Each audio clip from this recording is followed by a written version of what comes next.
Here's the good news. They're 1-0. The bad news, there might be some questions because it was a little bit tighter than I think a lot of people expected. The Chris Petersen era in full effect. It is underway with the Huskies. Nick Aliotti, Rick Neuheisel, Mike Yam with you. It's Football Weekly, the digital edition. Week number 2 for UW. It is now an Eastern Washington squad. You'll be game you can watch right here on the Pac-12 network starting at noon. One of 3 noon games that we have on the networks.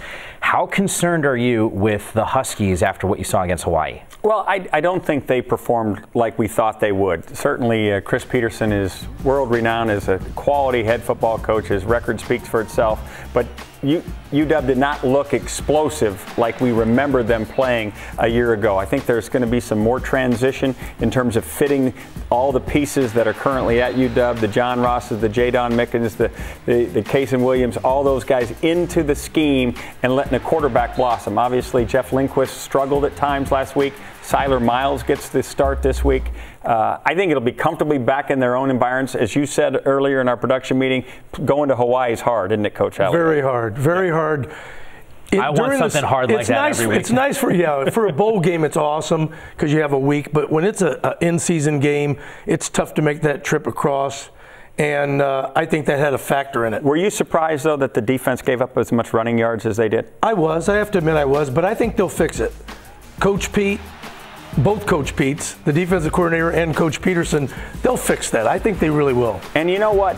The fact that they struggled but still won allows the coaching staff to really get the attention of these young men. And the fact that Eastern Washington sprung that big upset a year ago against Oregon State in Corvallis on the weekend opener, I think also allows them to get their attention. I expect this to be a great week of practice in Seattle. I think these guys will come out and play inspired on Saturday. Whenever you don't play a good football game and you get away with a win and it's an away game like Washington just went through, they have their attention. They'll get things back in order. They play at home. It'll be rocking. First game under the new Petersen era.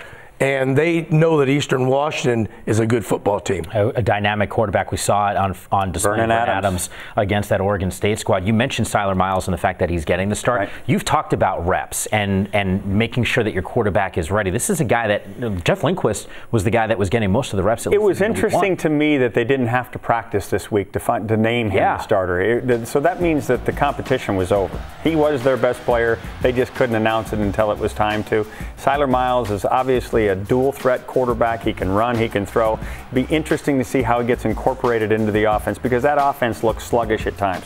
It looks like they found a little running game towards the end of the game, but they're going to have to be more explosive, especially with the likes of all that speed outside. They got to get them involved in the ball game. I think they're missing the running game right now, and I know it's game 1, but Washington with Sankey and in the past 1,800-yard back has had a good running back. I didn't see that guy on Saturday. I didn't see that guy. Levon Coleman looked to be the guy emerging at the game's end, but we'll wait and see who gets the carries. But when you look and see that, I think Jesse Collier only got 4 carries. Yeah. Cooper got 1 carry. So they've got an idea that Coleman and Washington are the 1-2 punch. I can't wait to see it. You mentioned Husky Stadium, first game for Chris Petersen there. You know what it's like to coach there. That place will be rocking, a great environment for a lot of fans, and a game just in case you can't go to Husky Stadium. It's all good. We have you covered. Noon Pacific right here on the Pac-12. You've been on Lake Washington now. You're a vet. It is spectacular. What time is that game? It's noon. We're ready to go. All right. Just checking. Know your damn time before you start arguing with the host. I didn't mean to argue, but the Stanford games aren't at the same time. Oh, you just want to make sure we're watching everything. That's you get into it. You get yourself together. Lock it up. I apologize. For everything that's happening around the conference, all you have to do is log on to pac-12.com.